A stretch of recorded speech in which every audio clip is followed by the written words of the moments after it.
Welcome everyone. On behalf of the Ifla World Working Group on Agriculture and Landscape, it is my great pleasure to welcome you to the launch of the Ifla Migration and Landscape Initiative. Kicking off this event, I am pleased to introduce you to Graham Young, Vice President of Ifla World, who will officially open this activity. So I give you Graham Young.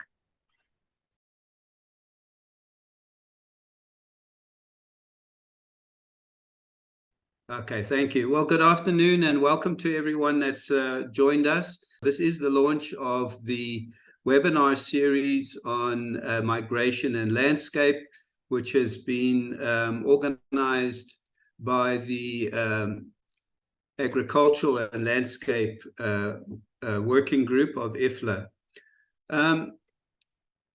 It's my pleasure to make a few opening remarks, and then we will get on soon after that to the presentations. And suffice in the exploration of this issue and the idea between agricultural and landscape architecture has been gaining quite a lot of prominence in the last few years, not the least because of the impact on human environment and society and the environment generally speaking. And congruent with these issues is the major phenomenon which we're going to hear about today of migration and the displacement of hundreds of thousands of people, and then the proliferation of refugee and migrant encampments around the world.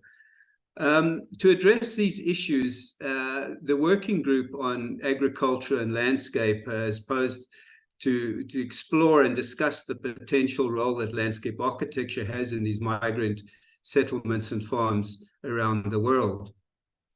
I just want to maybe give you a little bit of a personal take as I introduce this to you. Recently, I was doing work in Malawi, in southern Africa, in the Sheri River. In that part of the world, the Miamba woodland is a major biome. And you can see from this diagram the kinds of benefits that society and animals and plants get from these biomes. They stretch extensively across southern Africa, from Namibia, Mozambique, Malawi, Zambia, Zimbabwe, all the way up to Tanzania and the DRC. And they are a major source of livelihood, climate regulation, biodiversity, etc., and soil conservation and water catchments occur in these areas. This is what a healthy woodland looks like. This is in Malawi, taken about a week or so ago at the Majeti Wildlife Reserve. And you can see, although it's the winter or just coming out of winter, the bush is very dense and intact. But unfortunately, this is what's happening there. And this is happening extensively across these countries that I mentioned, where the woodland itself has been devastated and destroyed. And here again, in this photograph, you can see this is a Sheri River that flows out of Lake Malawi and through into Mozambique. On the left bank, you can see what's happening here, where the woodland is completely devastated. Not much is growing. On the right bank, where there's some conservation happening, that's the sort of differential that we find in these areas. And the main culprit of all of this is charcoal. It's culturally, people still love to cook with charcoal. And what happens is the people in the rural areas is probably their only source of income. They cut the forest down, burn and make charcoal, and then transport these 7 or 8 bags of these, as you can see there, on one bicycle, and they will walk up to 2 or 3 days to get to the cities to deliver this charcoal to the cities. So it's devastating the landscape, and it causes things like flooding. This is the route that I had to take in the area. In the rural areas, all the bridges were out, and we had to find a way across the rivers. So major floods are occurring because the woodland is removed. There's agricultural is limited, and the situation is quite dire. So where does this leave the people then? In Malawi, approximately half of their population of 19.1 million lives on less than $1.90 a day. And according to the World Bank, for every 3 Malawians that moved out of poverty between 2010 and 2019, 4 fell back into poverty. So it's through what they call weather shocks. So you can see that the situation is going backwards. And escape, according to the World Bank in a report they did in 2022, escaping poverty in Malawi requires improved agricultural productivity, climate resilience, and structural transformation. So the question is then, where and how are we going to deal with these kinds of situations?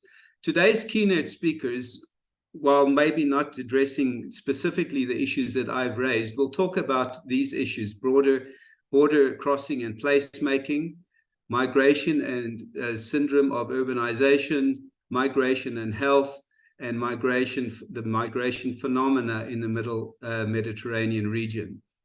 So with no further ado, then, I would like to thank our speakers today for presenting their work.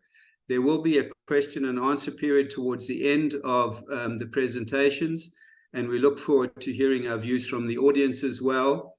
And so also just would like to then thank Carlos and his team for putting together this series of webinars, which starts today, and the launch of this series of webinars. And we look forward to the series as we go forward. So thank you, and it's over to you, Maria. Thank you, Mr. Young. I will now introduce you to Carlos Yankilevich, Chair of the Ifla World Working Group on Agriculture and Landscape, who will present an introductory overview. So, Mr. Carlos.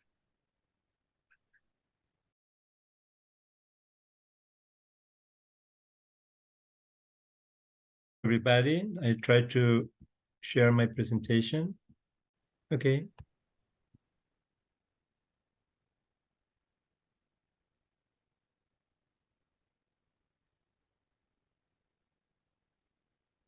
The gregarious sense of movement through the territory was sign the evolution of our species and human society since its origins. The advent of agriculture allows sedentarization and the consequent spatial segregation that marked the birth of urban processes, together with the struggle for territorial appropriation and cultural imbrication. Centuries afterwards, agricultural system focused on the product and not on food, on the market and not on health. And this is one of the main causes for global warming and climate change effects at critical levels, threatening even food security and the existence of our own species on the planet. We are witnessing the largest movement of people in history. Migration has become a global phenomenon which increases constantly and progressively worldwide, resulting in displacement corridors and the proliferation of temporary and permanent settlements with high concentrations of overcrowding population. In December 2000, the United Nations created a National Migrant Day in an attempt to raise awareness about the right to mobility for human beings. However, that right and phenomena are as old as we are. Currently, migration is a term that generates a great controversy, which is much due to the lack of information and understanding. Perhaps the greatest difficulty in understanding migration is its extreme diversity in regard to forms, types, processes, actors, motivation, as well as the diversity of socioeconomic and cultural contexts it covers. Also, the difficulties to measure, forecast, and interpreting its effects. Here we can see migration facts. World migrants are more than 280 all over the world. 1 in every 30 people is a migrant. 48% to 50% are women or girls. 50 million are children.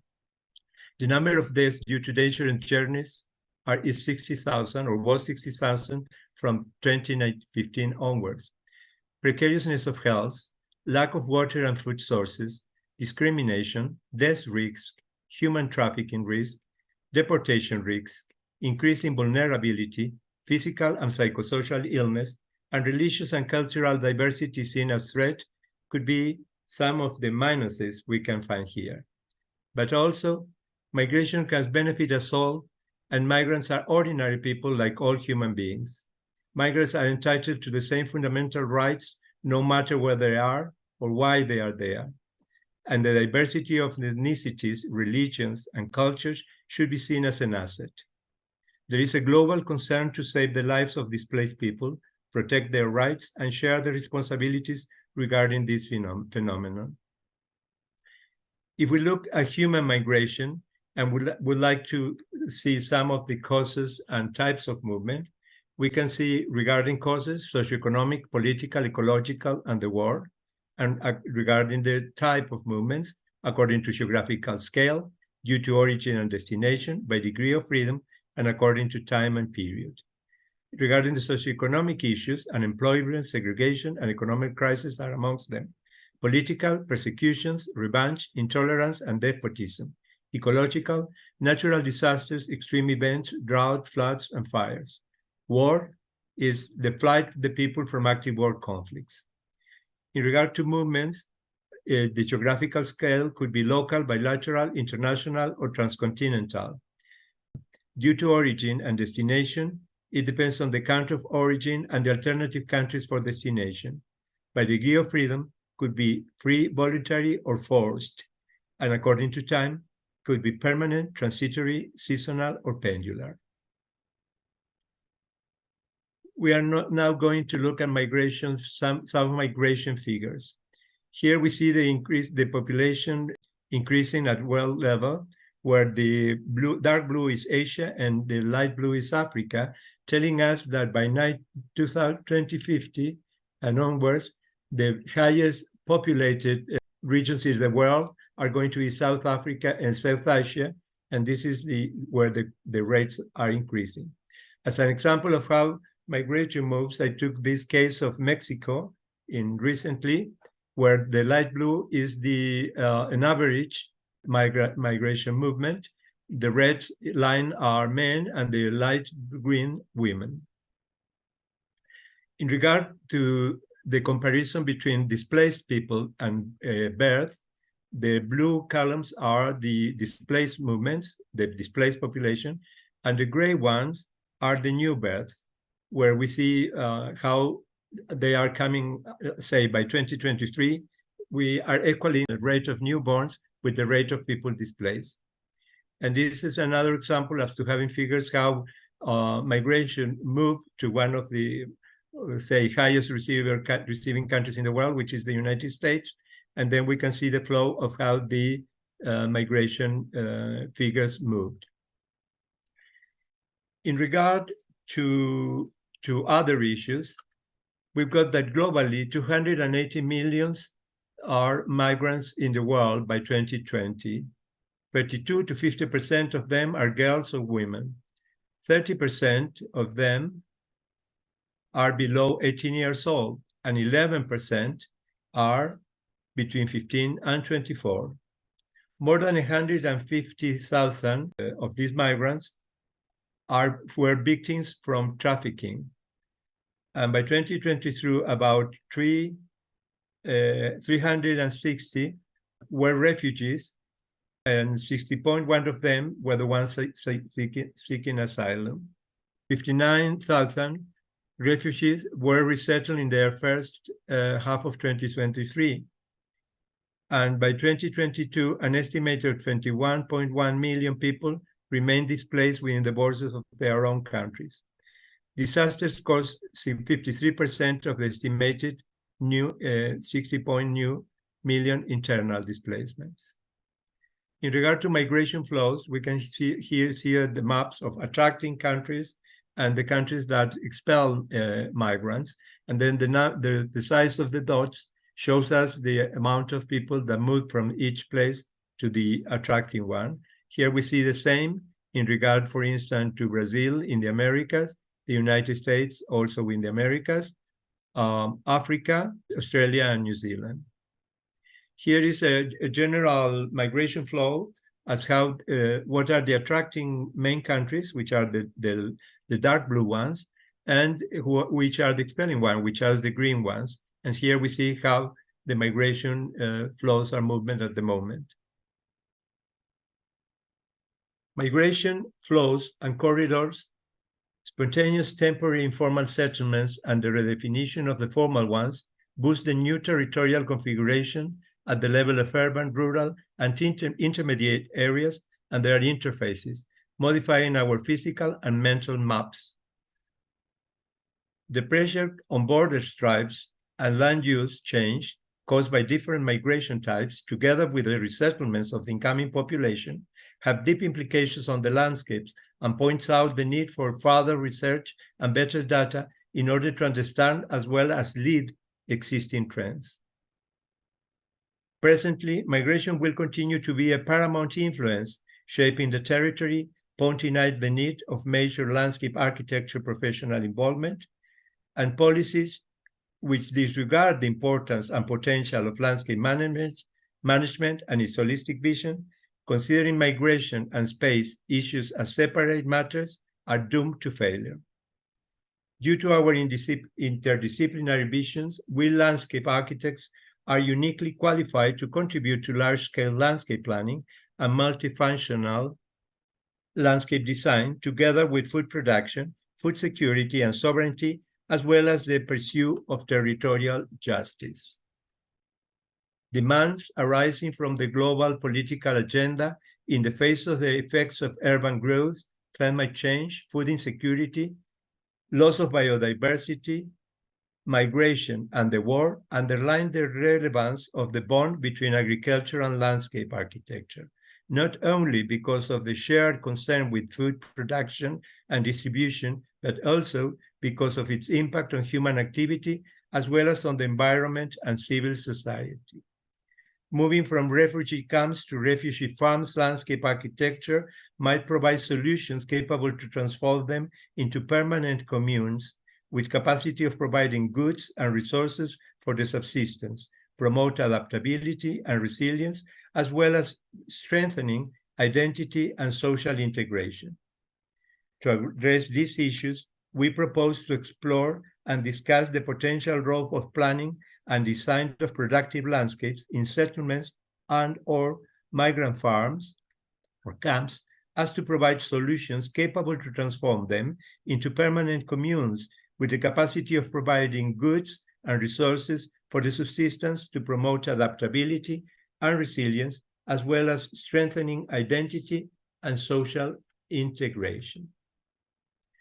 To apprehend the concept of landscape, we must understand it from multiple perspectives. Likewise, to unravel the relationship between landscape and migration, we have to look through different readings. While sedentarization marked the end of nomadism, were the origin of our civilization, contemporary migrations are an unequivocal feature of the most critical movement regarding our species' life on the planet. Climate change, our current mode of productions and circulation of food, ethnic struggles, unequal society, and the war trigger the displacement of population globally. In this way, such population exposed to serious risk and misfortune. The phenomenon is increasingly spreading worldwide, calling for an effort to a deeper understanding and a plea to face the unavoidable need to find practical solutions of immediate applications. Please join our working group and Ifla in this initiative. So now we'll continue. We are going to come into our second block of this event, which is to present our keynote speakers, and we're having very interesting presentations coming on. And I would like to tell the audience that we won't answer directly your questions, but if there are some, you can make them through the chat, and then we'll collect them. And when we come to the third block, which is the panel, we'll pick up some of the questions and answer them to you. By now, I am going to introduce you to Jeff Hu, a professor at Washington University in Seattle, and an urban and a landscape designer. I give you Chef Hu then.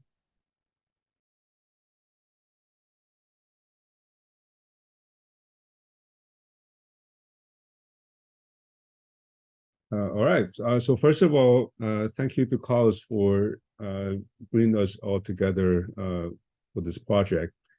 And it's great to join the session today, even though it's only 6 a.m. here in Seattle. Border crossing and placemaking have been the focus of my work for quite some time, and I thought it would be relevant to the focus of our session today. 10 years ago, we published a book titled Transcultural Cities, Border Crossing and Placemaking, based on the work produced for a symposium of the same title in 2011. The project recognizes the phenomenon that we're talking about today, the growing diversity of our urban environment as results of global migration. It further examines how placemaking can be a vehicle for engendering cross-cultural understanding in the context of migration and growing diversity. It's important for me to first clarify that we refer to placemaking simply as how people transform the built environments, not necessarily lighter, cheaper, and quicker as placemaking is commonly known today.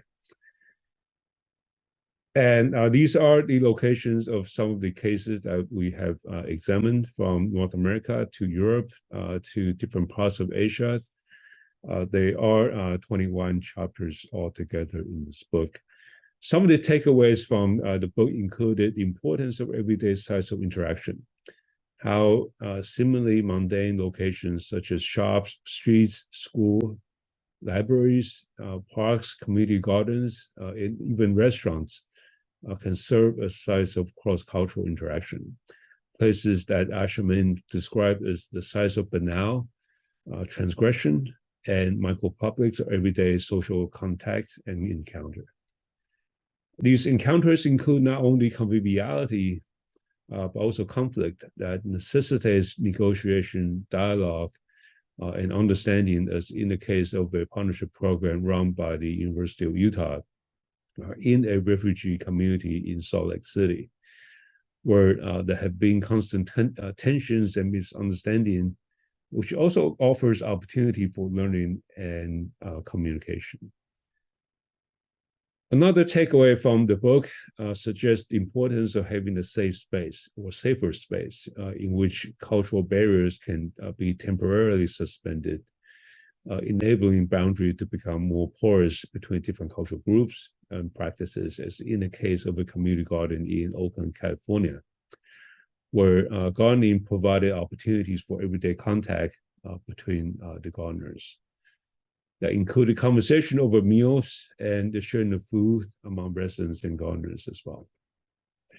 And not just space, but also time, as in the case of the Chinese New Year in Yangon, where the identity of the Chinese community, which is often suppressed, can be celebrated during the event, and different cultural groups can feel free to mix.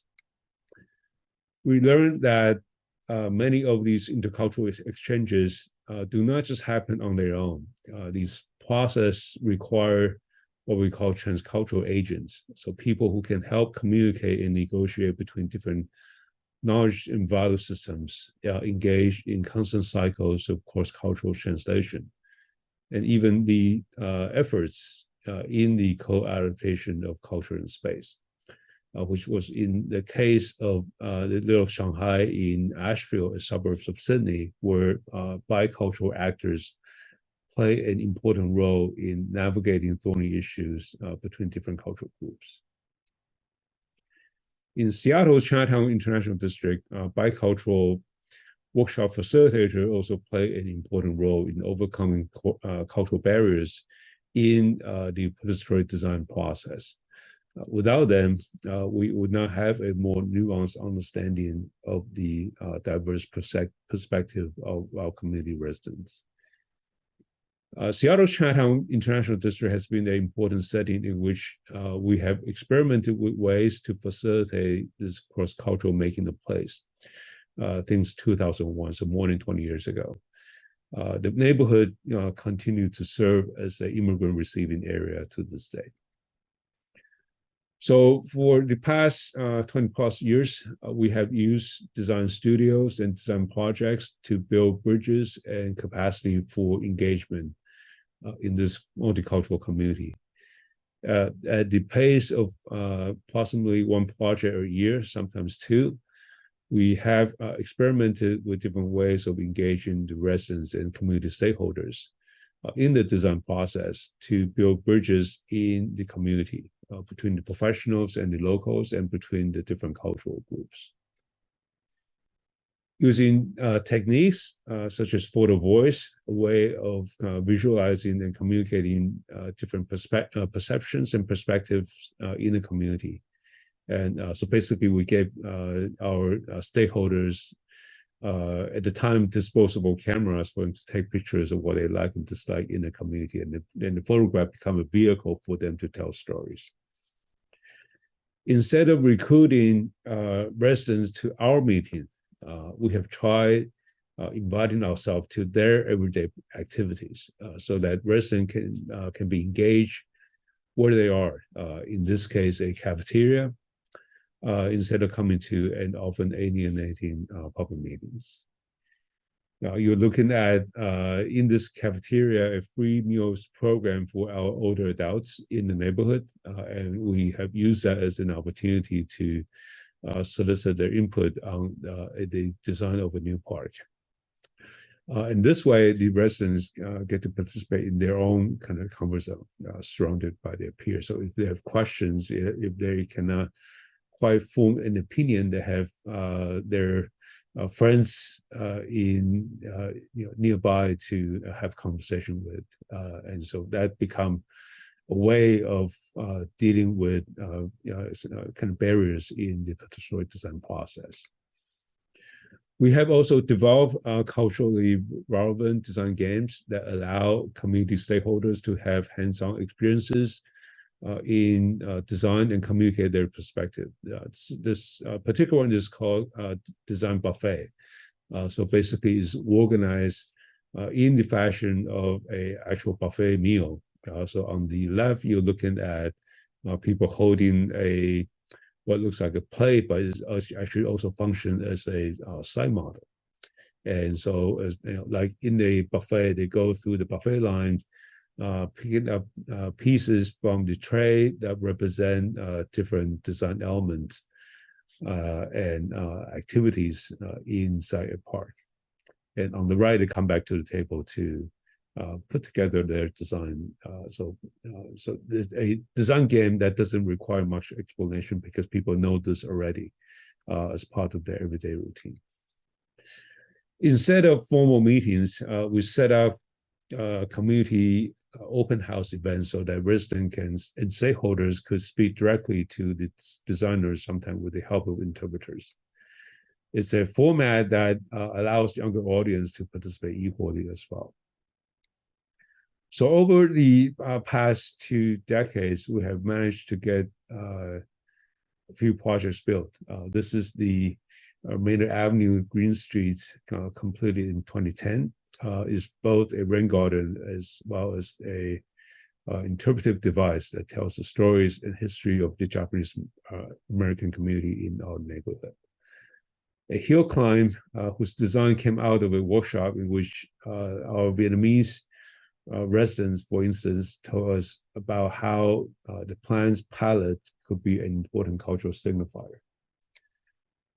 The expansion of Hinckley Park, a project that involved a delicate negotiation of differences and commonality in the community among the different ethnic stakeholders.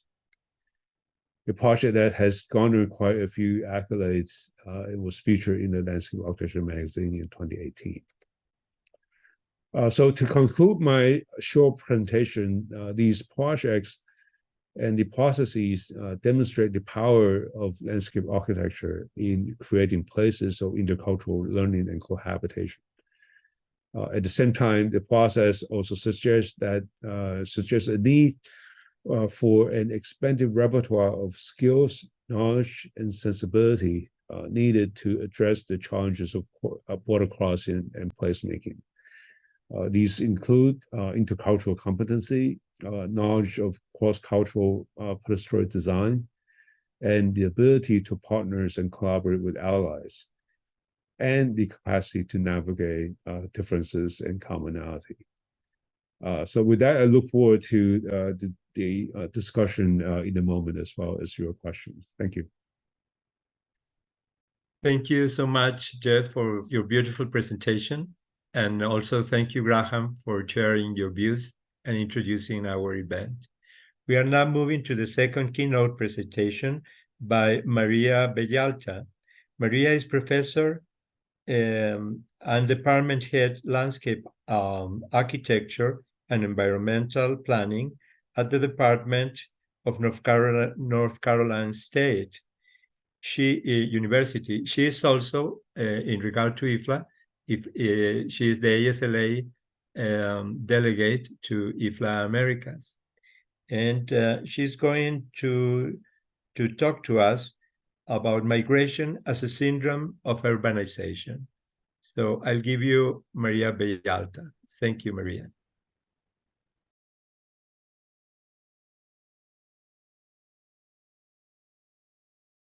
If you give me a second. Thank you, everyone, and good morning and good afternoon to some of you. I know we're a global group here, and Jeff for getting up so early. And thank you, Carlos, for the opportunity to share these ideas regarding landscape and migration, and to broaden our collective understanding of and our advocacy for principles and best practices impacting environmental and social equity. When we initially discussed notions pertaining to landscape and migration patterns, it was clear as a starting point that throughout history, diverse communities have moved or settled around the globe, often following geographical cues, forming innate relationships between the landscape and humankind. It seems to me that how people move through space and the significance of that journey across the land result in meaningful bonds that imprint the landscape and shape the social codes of any given community. Whether as nomads moving from one place to another, or as a sedentary community settling in a fixed location for prolonged periods or a lifetime, people have gravitated along the river's edge as one exemplar condition for today that manifests this exchange between region and folk. Water has offered a fountain of livelihood, drinking, fishing, bathing, and for irrigating crops. Water has also permitted the exportation of goods from one place to another along the water's course through vessels as one of the earliest means of transport. And here we see Rome. These natural and even intuitive practices of belonging with one's territory and with the deriving natural systems are today in a state of flux. Norms are being threatened, and the cultural values as related to the landscape are drastically shifting, provoking detrimental hardships on nomadic and sedentary groups through forced migration patterns. Our climate crisis and our climate culture are misaligned. Natural disasters, hurricanes such as Sandy in New Orleans and Maria in Puerto Rico, have been devastating to local communities with the lowest income levels, leaving many without food, power, or a roof over their head. In 2015, Bangladesh along the Bengal Delta exposed 60% of its 1.7 million people to flooding risks, and is considered the highest flood risk zone in the world, second to the Netherlands. Yet in Bangladesh, more than 20% of the population lives below poverty lines. Only a few months ago, in September of this year, coastal flooding in Derma, Libya, wiped out more than 11,000 people all at once. These are only but a few climate scenarios that offer glimpses of how some of the most vulnerable communities across the globe are most impacted. Those who one may consider lucky enough to survive have nothing left and will have to move out to higher ground if it's available and attempt to start all over again somewhere else. This tragic and vulnerable experience is a climate phenomenon whereby space and people are broken. Communities are also being forced to move from their region due to the floods that are wiped that have wiped out entire crops and cropland, as has been discussed earlier this morning. Food and food production in either flood zones or barren land are no longer yielding agricultural products, giving them fertile soil quality. Simply put, the earth is either saturated and below several feet of water or inert from repeated monoculture crops for essential food, leaving the soil depleted and devoid of organic matter. The desiccating heat, moreover, over the landscape is yet another recognizable catastrophe of our climate era that is pushing people out, and unfortunately and unfairly, the most unrepresented and those who need the most. And there's more. As many of you may know, my work, predominantly in Latin America, explores urbanization and environmental and social justice. In this region, environmental and social dilemmas are born from political masterminding and deriving economic, social, and spatial conflicts. These schemes have repeatedly resulted in the displacement and migration of millions of agrarian people. As a pilot study, I have examined Medellin, Colombia, as the second largest city in the country, where since the onset of the armed conflict during the late 1950s and mid-60s, more than 8.4 million people have been forcibly displaced, migrating from the agrarian region and productive regions toward the city's growing urban center. My view is that climate issues today are riddled with political ones, as I believe many of you may share. Without going too far back, it's important to recognize for how long now international interventions into Latin America have not only driven a poor labor force through substandard wages and social and economic fracture, but have also exacerbated climate issues in underdeveloped regions of the global South.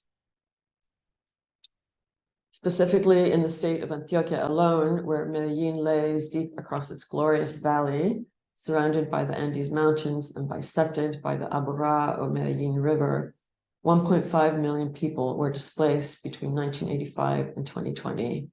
This means that these local agricultural people living off the fertile slopes and connected to their mountain traditions have been forced to flee to the city center to avail the land for international consumption. By this, I mean for the production of tropical fruits, flowers, and also gold mining, extraction, and coca, of course, to be exported to the north to supply our demand for commodities and a good, if not luxurious, standard of living. Moreover, because of this unequal exchange, one might say that the people of Medellin are today in a push-pull situation, expelled from their countryside and obligated to serve inside the urbanizing city. They can no longer occupy their green mountainside, as this is for international exploitation and production, as I emphasize. Down in the city, migrants have arrived only to survive, though without the economic or educational standing that affords them the full potential engagement or enjoyment of the colonial and colonized city.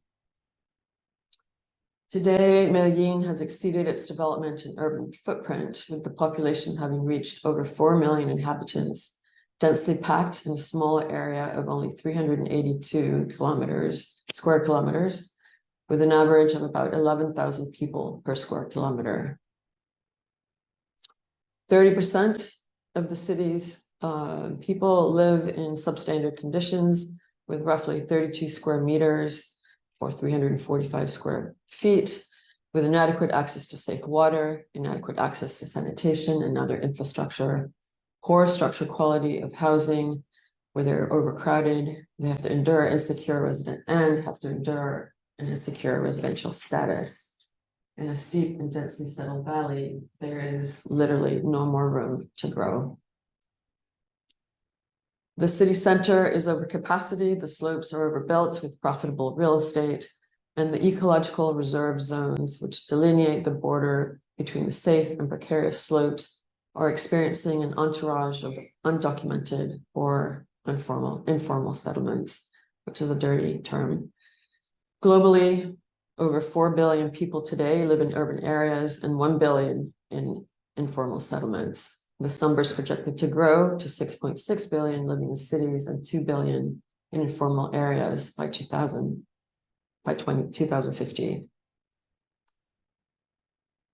In essence, the migrants who originated from the mountainside are now being pushed out again, this time back up where they originally came from, expelled once more. And although Antiochians may be climbing back up the mountainside as they return to more familiar ground, the agricultural areas are no longer the same.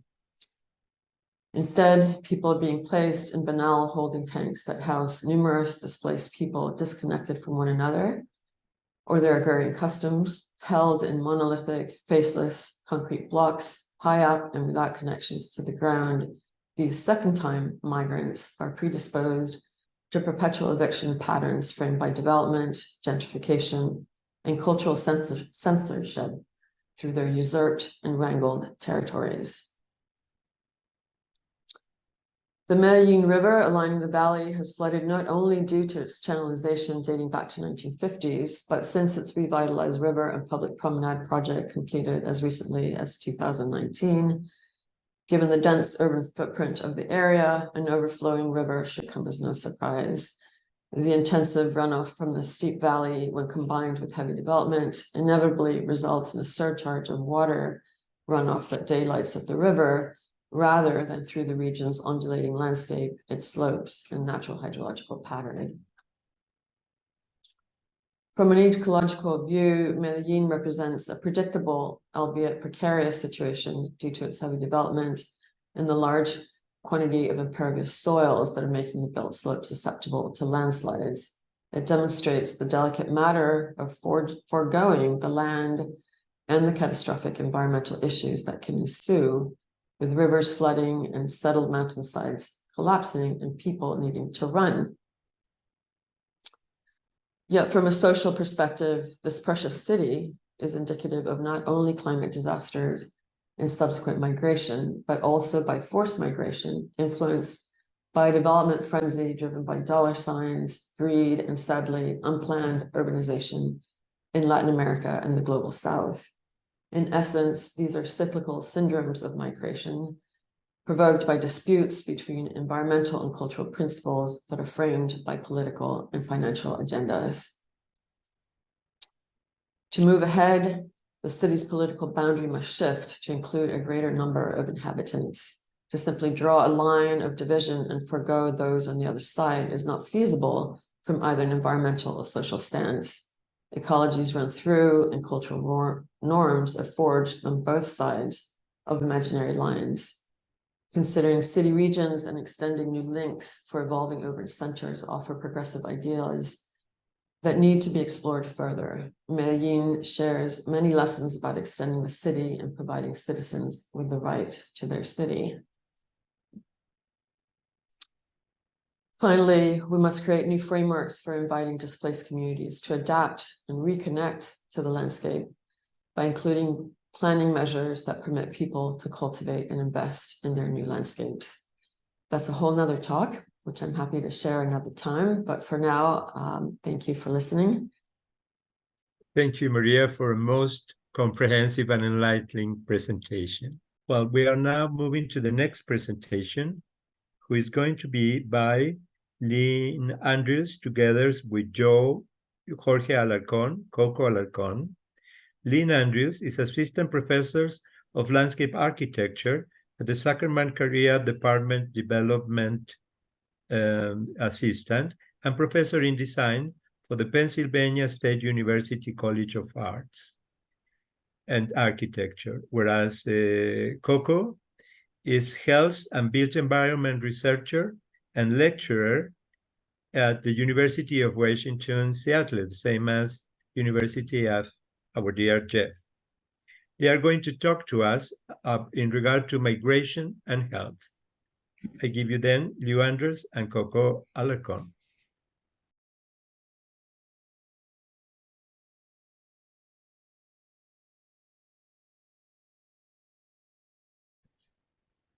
Thank you so much for the invitation and introductions.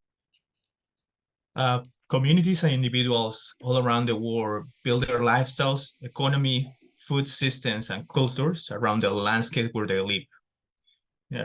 This connection to landscapes occurs even at a biological level. From the moment we're in our mother's womb, our cells and body grows supported by the food and water we consume and the environments we live in.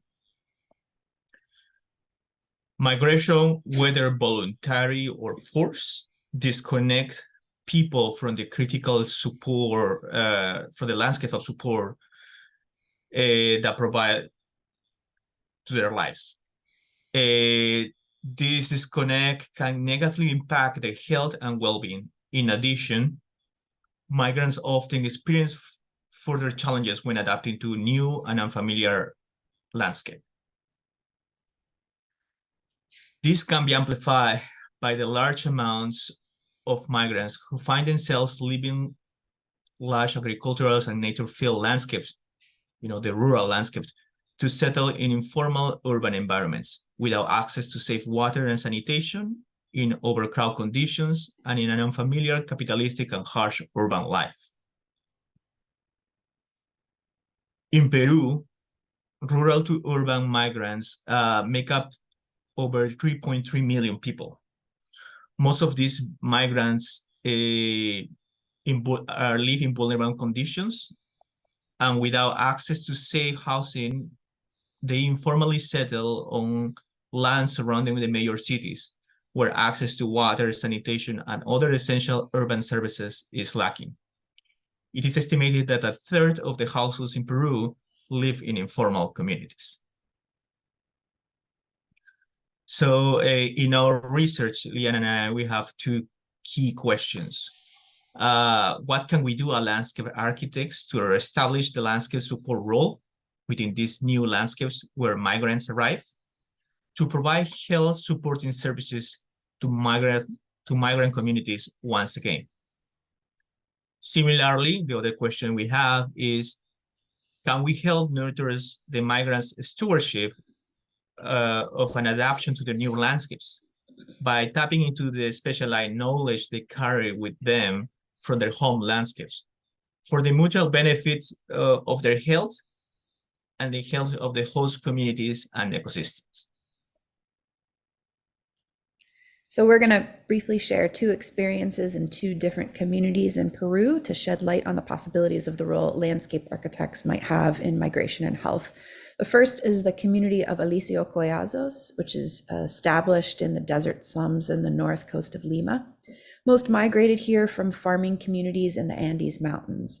And then the other is the community of Claverito, which is primarily a fishing community, most of who migrated from small villages in the rainforest to the floodplains on the edge of the city of Iquitos in the Amazonian region of Peru. People have migrated for different reasons. Some have felt they had no choice, with decreased productivity of agriculture, over-extraction of resources in the jungle, and others moved by choice, traveling into the cities in the hopes of a better life for their families. However, these communities are challenged by several health issues, such as depression, anxiety, parasitic disease, chronic diarrhea, injuries, mosquito-borne illnesses, lots of other things brought up by the informal urban conditions.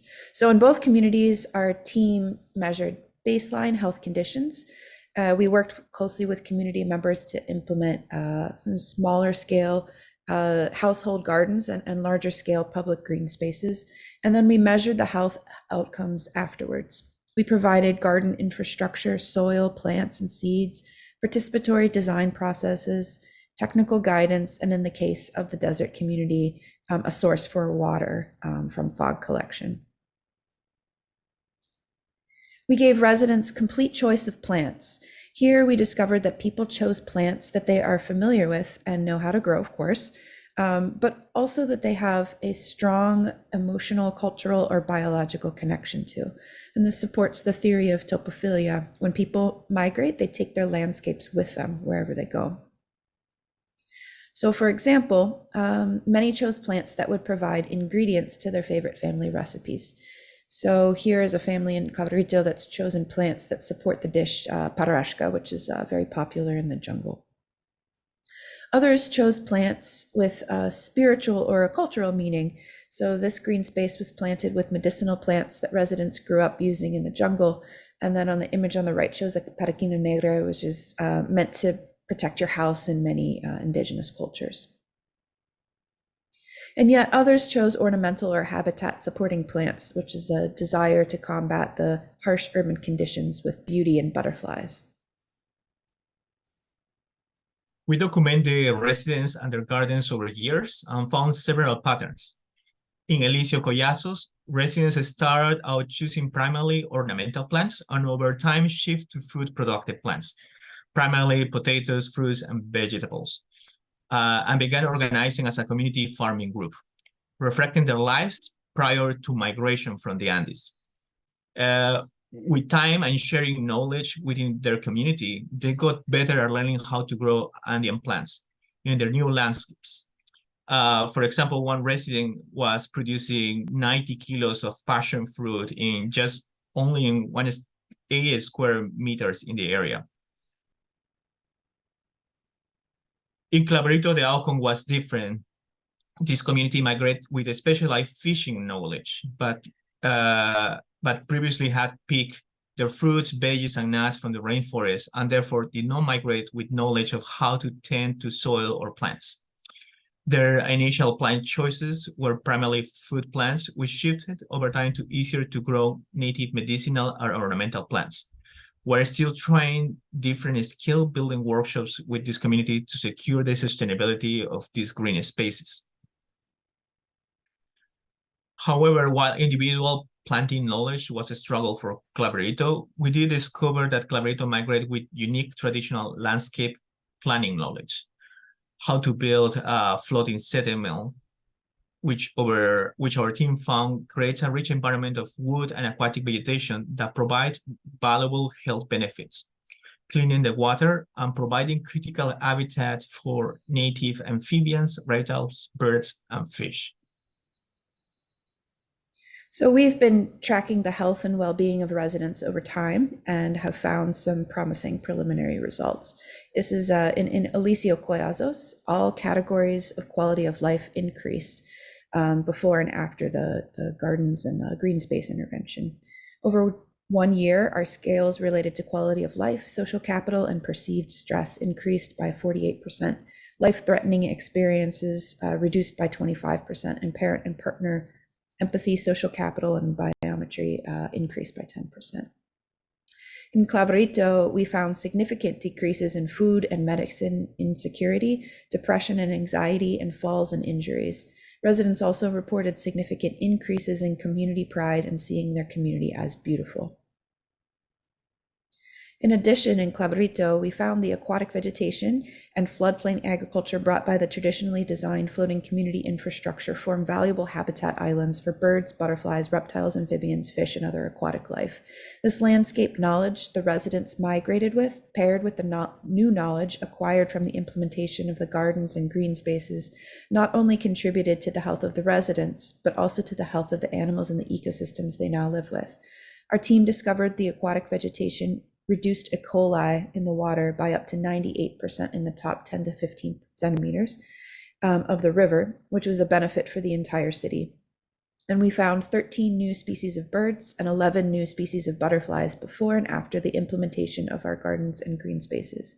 This begins to open conversations about the importance of considering the health of the host communities and environments, as well as the health of the people who have migrated. Unfortunately, these traditional floating communities and the unique sociocultural, ecological lifestyles are under threat, and the government has begun taking action to relocate them well away from the river. So we leave you with these thoughts. Landscape architects can have an important role in supporting migrants and their health and quality of life. However, this requires a strong, trusting relationship built over time with adapted participatory processes. And participatory processes need to both listen and educate. Listen to the specialized knowledge of landscapes that people have migrated from, and educate when necessary on the landscapes that they have migrated to. Only democratic and educational landscapes can support migrants' long-term stewardship of these life-supporting landscapes, benefiting their health and the health of the ecosystems and the communities that now host them. Thank you. Thank you so much for this presentation so full of data and practical issues, and sharing with us this model of research and practical approach to communities, which I think we will all benefit of. Thank you so much.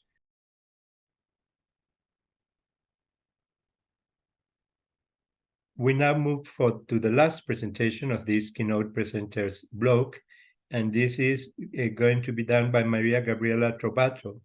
Maria Gabriela is Associate Professor at the Norwegian University of Life Sciences at the Faculty of Landscape and Society.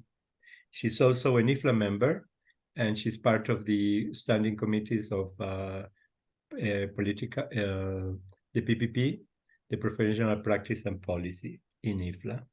And we are very honored and happy to have Maria Gabriela with us, who is a landscape architect who personally lived through all these issues we are talking about.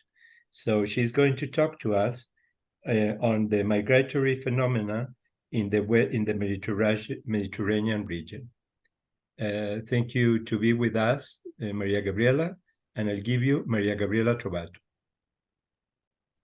Thank you, Carlos, for inviting me and for organizing this interesting webinar. And also for introducing me. And I will report today about a research that I have conducted for several years, since I spent 9 years of my life in Beirut, Lebanon. And I will specifically report on in general on the phenomena of migration in the Mediterranean region, but today I will report on part of my research that concern the special dimension of rights and the special inequality that displaced community unfortunately has to face. And I will address also the concept of human rights as an inherent human need to live in an healthy and equitable environment.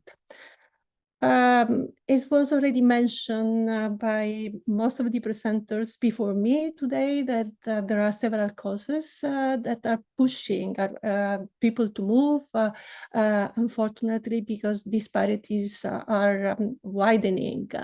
And at least by a report by the International Organization on Migration 2020, 3.60% of the population was migrant, and more than 100 million are forced displaced, at least were forced displaced in 2022. I know that this number increased, and they are living in a limbo at border conditions, occupying spaces of ambiguous jurisdiction. But looking at what's happening in the Mediterranean region, the Mediterranean has been always, throughout its history, a place of movement in between the north, the south, the east, and the west. But following the Arab Spring, the Mediterranean has been the theater of increased mobility for reasons that are outside the movement of goods and the travel also for tourism. And unfortunately, there is the configuration of a new seascape, and this new seascape necessity a new way of thinking the role of landscape architecture, especially in sustaining the universal right to dignity, and considering also, and I'm reporting some of the data that are shared by the International Organization working on migration, the fact that the Mediterranean has become in the last years a graveyard with 28,260 migrants that are missing in the sea. Then, but apart from that, I mean, migrants, unfortunately, are not welcome. And the walls, fence, and barriers have been erected everywhere in the world, but also in the Mediterranean regions. And apart from walls, there are the control increased.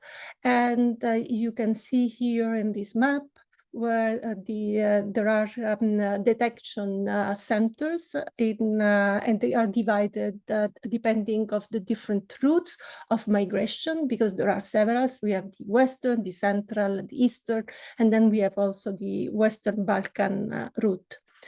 And apart from that, the sea has been divided in zone for search and rescue, because of the fact that people are moving and most of them are trapped in the sea in their journey.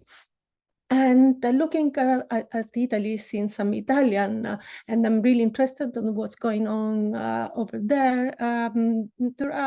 This is a map where you can see from where people are coming, which are the main countries of departure, and the area of destination, and also the most common countries of origin, because the countries from where they depart along the coast are not the countries of origins of the migrants.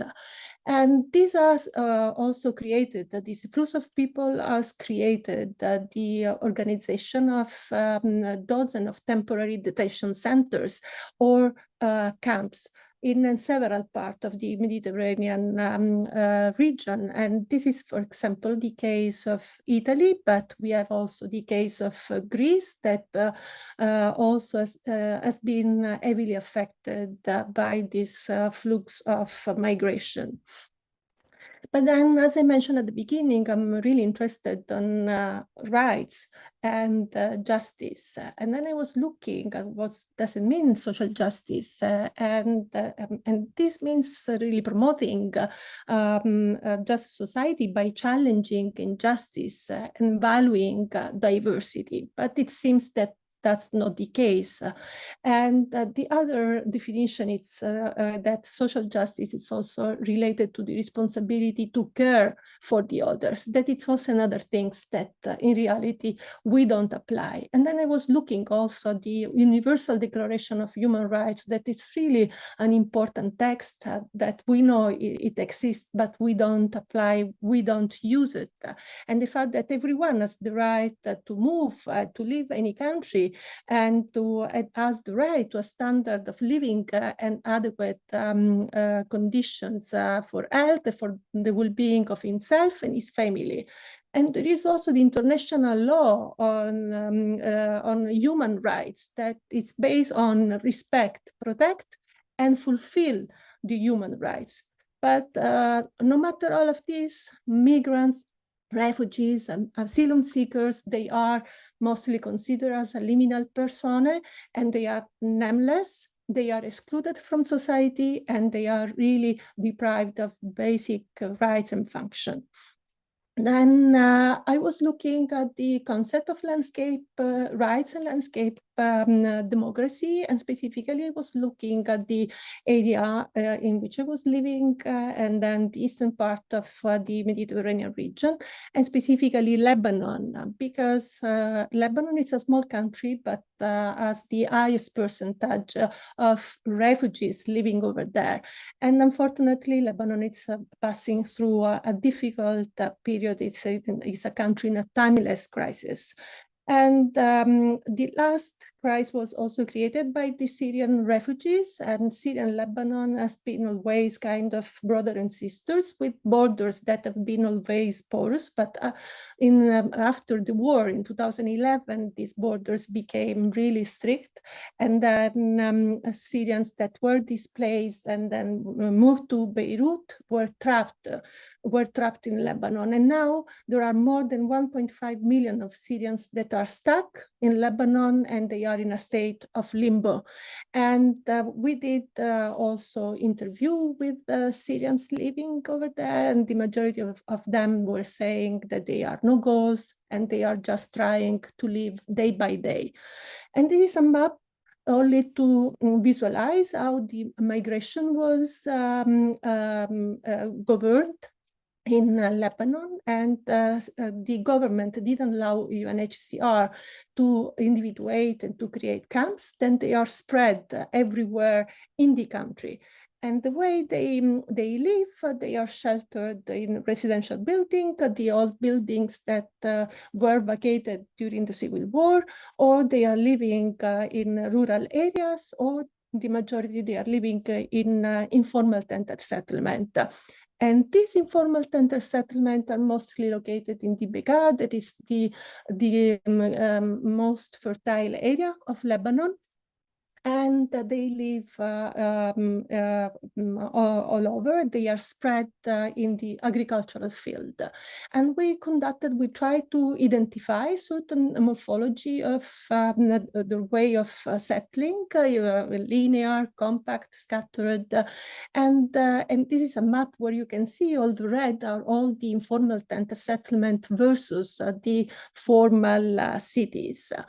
I will go a little bit fast on that, sorry for that, but I want to show you a little bit more in details this concept of aesthetics of inequality, because we consider aesthetics mostly related to beauty and artistry, but we forget that there is this profound relationship between our material environment, sociality, and materiality.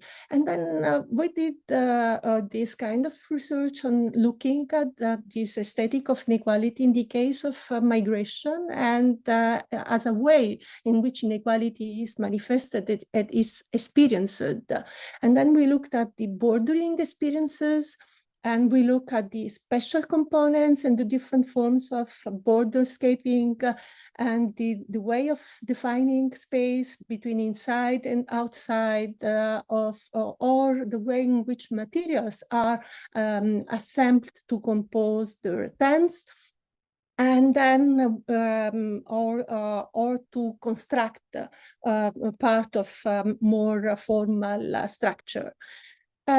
And then after that, we looked also a form of adaptations, and then the aesthetic of inequality as a form of adapting their small informal structure to the changes since they are there since 2011, they are still there. And looking also at the way they are shaping the space through their memories and the lost landscape, through the pocket gardens and herbs that they retain from Syria. And then, I mean, I think what was really important for us is the fact that there is a need of understanding differently this aesthetic of inequality, and this has to be addressed considering the physical subsistence and the psychological necessity that include also the right to live in dignity and the freedom to define one's own identity. And I want to conclude focusing on the concept of place, because a place is an important aspect of our resistance, and place shape our memories and feelings, and in turns, we shape landscape around us through our experience and actions. Thank you very much. Thank you for this wonderful presentation. Really is amazing. You already started to do what we all wanted to, which is mapping, and to have a mapping of what's going on with these informal and changing situations, which is a great advancement in something we all landscape architects should know how to do. And also taking into account perception and meaning, which are normally topics that are only related to traditional or very already outstanding cultural landscape examples, and you make really a very decent and heartwarming approach to looking at these, aspects of everyday life from the point of view of a landscape architect, which has to do a lot with the identity in relation to the site, even if it is a transitory one, and also in regard to meaning and to a different aesthetic, which is not the conventional one, but where there is always one, because we are all human beings, and above all, because we are landscape architects. So thank you so much, Maria Gabriela.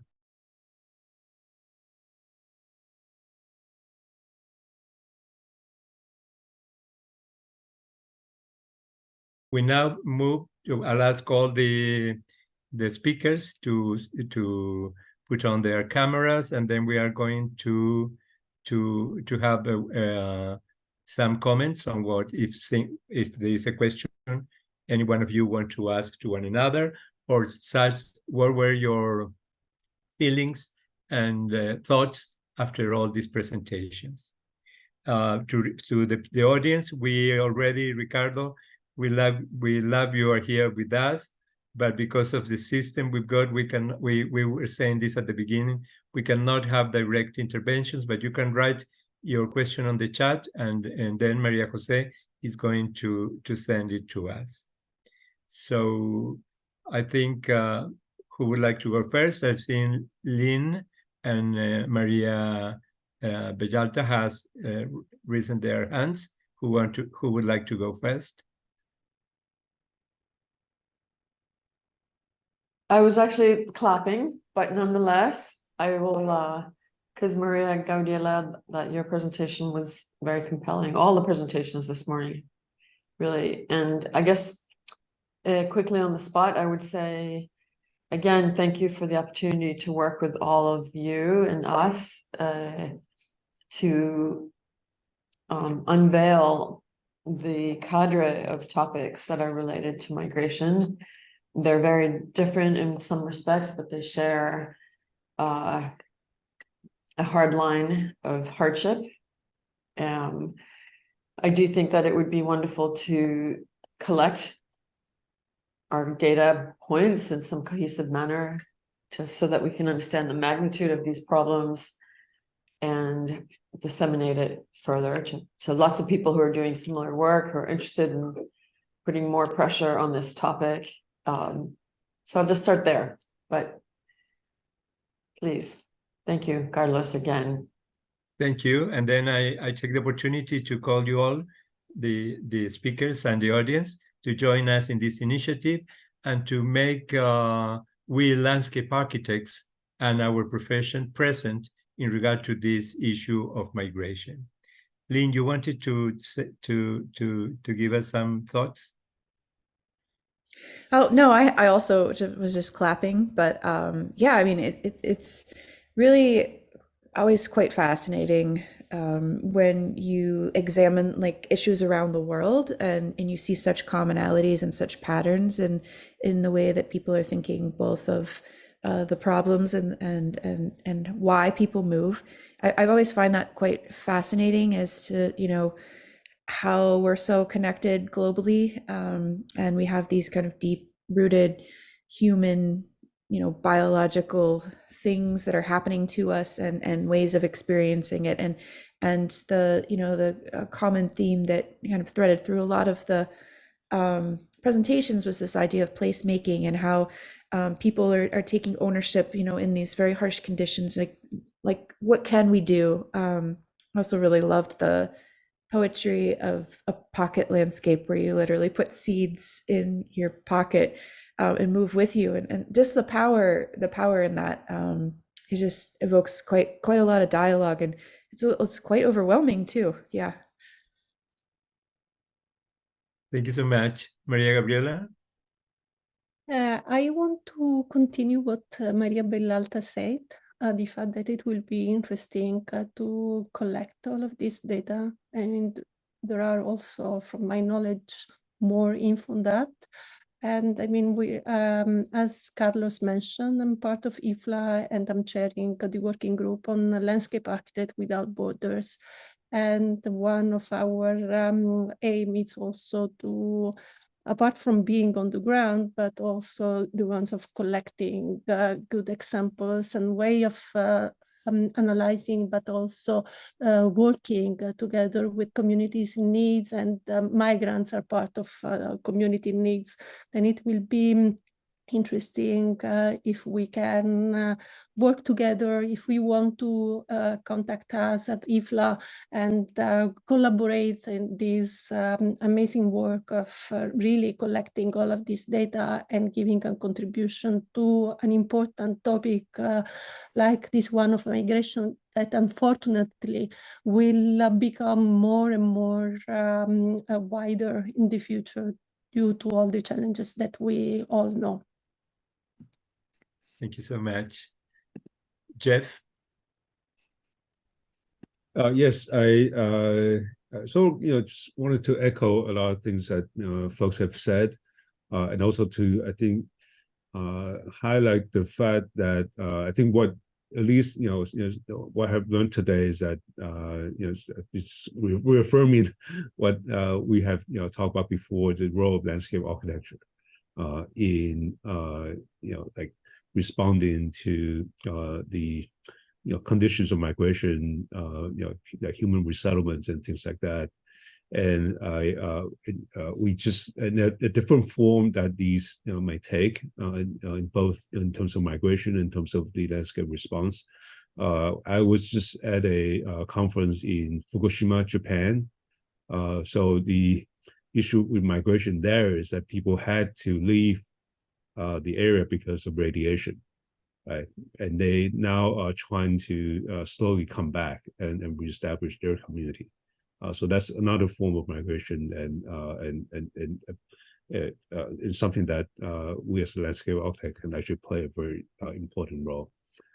So one suggestion I have is actually to use Ifla as the vehicle to actually collect even more cases like those that are presented today.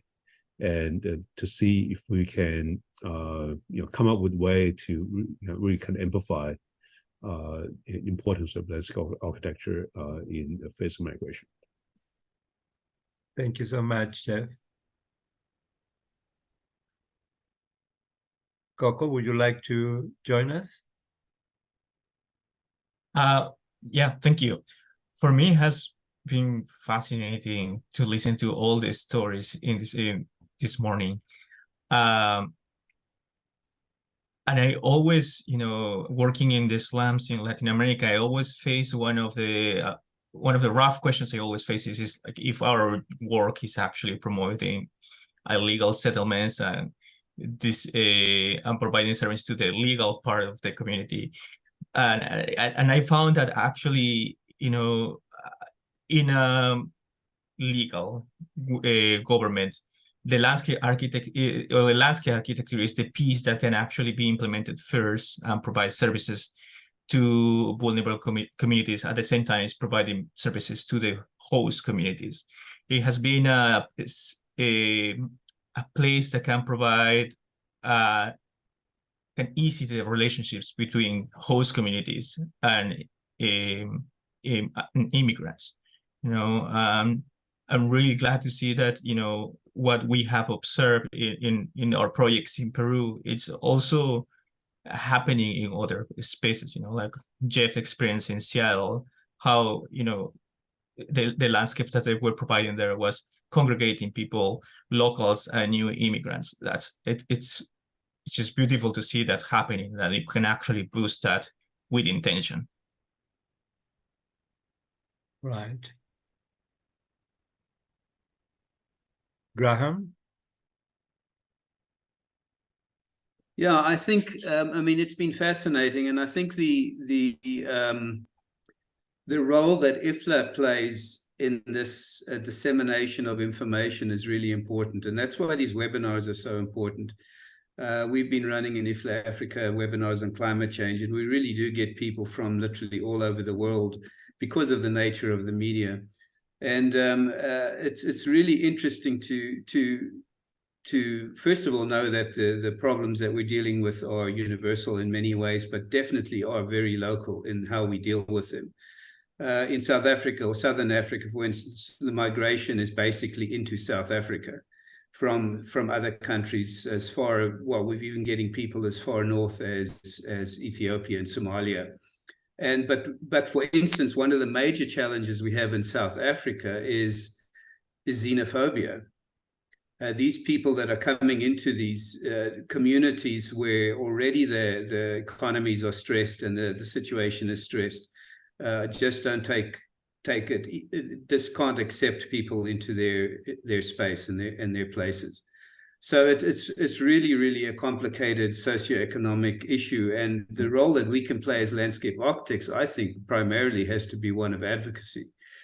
sure, we can make places good, nicer for people and help when people arrive, etc. But I think the base, for instance, if I go to that Malawi experience, the issue of migration there, primarily to South Africa, comes almost directly from the exploitation of the forests and the charcoal trade. So slowly, and actually not so slowly, very quickly, the livelihood of the rural people in Malawi has been taken away completely and totally. And until the market for charcoal is somehow dealt with, the landscape itself is going to become desert, and it's well on the way to doing that. So, for instance, in a situation like Malawi, the major, again, there I think advocacy would be the where we would focus our attention. But what I do find very interesting in what we as landscape architects can do, and maps are also fascinating, and they also can tell so much and explain so much in a graphic.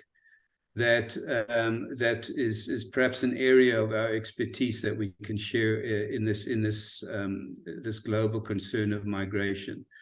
So yeah, those are my thoughts, and just thank you to everyone today for contributing and making yourself available. Strange hours, being in the center of the of the world, sort of not far off the Greenwich Meridian. These webinars happen at good times for me, but for others, it's from the east and the far west. It's a bit strange. But thank you very much for your contributions today. And Carlos, it's over to you. I think we pretty well run out of time. There might be one or two comments that people would like to make before we close. Thank you so much, Graham, and thank you for joining us and accompanying us through the webinar, and also for your thoughts. So I think we achieved a lot. The group that organized this webinar, we were the ones that we were full of doubts and about how this was going to work, but it did, and we realized that there are other colleagues working in many different ways and contributing to one another, and I think this is a starting point for a long way to go in so many different ways, as some of you mentioned, Maria, both Marias and Graham, in regard to sharing information, networking, and as I was mentioning as well, and Graham also did, the importance of mapping this situation, even these transitory movements and informal settlements and such, in the sense of understanding what's going on the configuration of territory, but also in regard to landscape units, and as Maria Gabriela proved, perception, how we can also think about perception, and as some of you also rightly pointed out, aesthetics, the different ways of new aesthetics. Maria, I think you wanted to say something. Yeah, so I know we don't have much time, but very quickly. So I have to say that listening to the conversation, and being somewhat of a migrant myself, not only into the US, but now from Boston to North Carolina, which is a bit shocking. I mean, seriously, I've only been here a few months and I'm still trying to find out what the smells feel like and the daylight and the customs. And it was a bold move of mine to do this, but I'm very interested in understanding this part of the United States as a phenomenon, because there's a lot of racial conflict, or the genesis of slavery in this country is delineated by this state, this border. And I guess one of the things that has been provoked by this discussion is we're talking about migration and the people who have to leave and their hardship, and that I think that's one huge aspect of our focus. It occurs to me, at least from where I'm sitting, to understand what's happening to the people who are trying to get into a different place For example, all the migrants that you showed coming into the US or Brazil or whatnot, and what does that look like? And that's another piece of our work that I think we should also discuss in another session. Absolutely. Invite other people. Yeah. Yes, all of us and even more. Okay, thank you so much then. I think it was a very productive and enlightening meeting. I want to very much be grateful and make show my appreciation to Sally, without whom we all Ifla members wouldn't. I wonder how we would survive. And in the case of today, also to Maria Jose, who has been assisting us in this webinar. So I think it's time to close down, and thank you all very much. And above all, the invitation, this is a launch of an initiative, as Graham rightly pointed out. Migration probably is bigger, larger, and goes beyond its link with agriculture. But as I was mentioning, it was agriculture that triggered out the movement of populations since prehistoric times, and even today, trying to save our species. So it's been a pleasure having you all, and I hope we can continue to develop this topic and this approach, this initiative, that it could go as far as we wanted it to go, and we are able to take it. Thank you so much for your presence and contributions, and see you all soon. Thank you.